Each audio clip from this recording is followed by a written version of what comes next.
Man ir bez prezentācijas. Es domāju, ja uzlikšu prezentāciju, jūs varbūt neklausīsieties, ko es saku. Un man gribējās pateikt kaut ko tādu, kas paliek jums atmiņā. Un es gribēju pateikt, ka valstī nebūs naudas visu mājokļu renovācijai.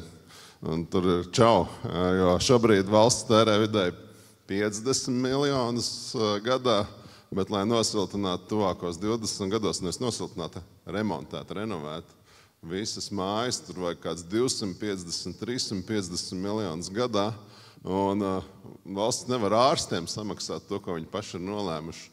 Un es domāju, ka, un tad es vēl pa ceļam izlasīju, ka Rīga ir pēdējā vietā Eiropā sabiedrisko toalešu jomā. Tas tā kā Madridi... Pagaid, arī tas vēl. Par toaletēm nākošu gadu. Madridi ir priekšpēdējā un Rīga vēl sliktāk. Un ja to nevar izdarīt, kur tad vēl iedot visiem dzīvokļu īpašniekiem 50%, lai viņi samaksā par savas mājas remontu?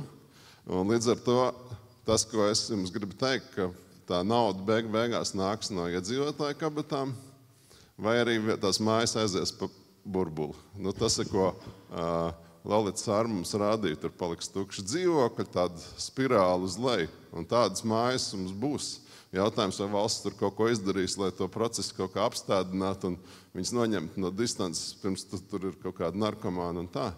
Bet tas ceļš ir tas, ka mums ir jātrenē sadarbības kultūra. Man antropologi saka, ka Latvijā cilvēki baigi nerunā savā starpā, un es esmu arī to novērojis.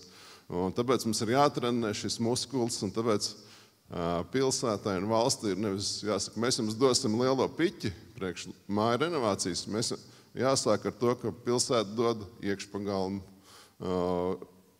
atjaunošanai, uzlabošanai. Tas ir mazs projekts, to pilsēta var pavilkt. Beidzamā ideja ir uztaisam daudz dzīvokļu māju pagrabos, kur var tādu telpu, kur var taisīt sapulces, kas vienlaicīgi arī var būt ar duālu lietošanu. Tā var būt patvērsme, kas no bumbām. Tas varbūt mums, es ceru, nebūs, bet daudziem tas ir aktuāli. Un uz to cilvēku arī būtu gatavi pavilkties. Un tā ir vieta, kur tikties, tā ir vieta, kur trenēt šo muskuli.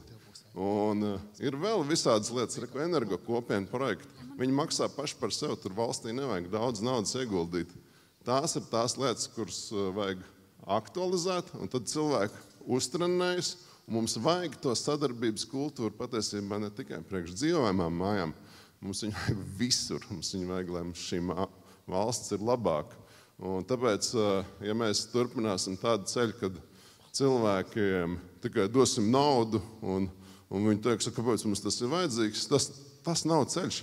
Paskatieties uz Valmieru, tur ir pusi mājas norenovēts, un tur pensionāri pēkšņi ir gatavi maksāt. Tur nav bagātākie pensionāri Latvijā. Tas nozīmē, ka stāsts ir par līderību un par atbildības uzņemšanos un par šo sadarbības kultūru. Un es tāpēc novēlu jums te izrādīt līderību, iepazīstieties ar cilvēkiem un izmantojot šo pasākumu, atrodiet jaunas saiknes un priekšu.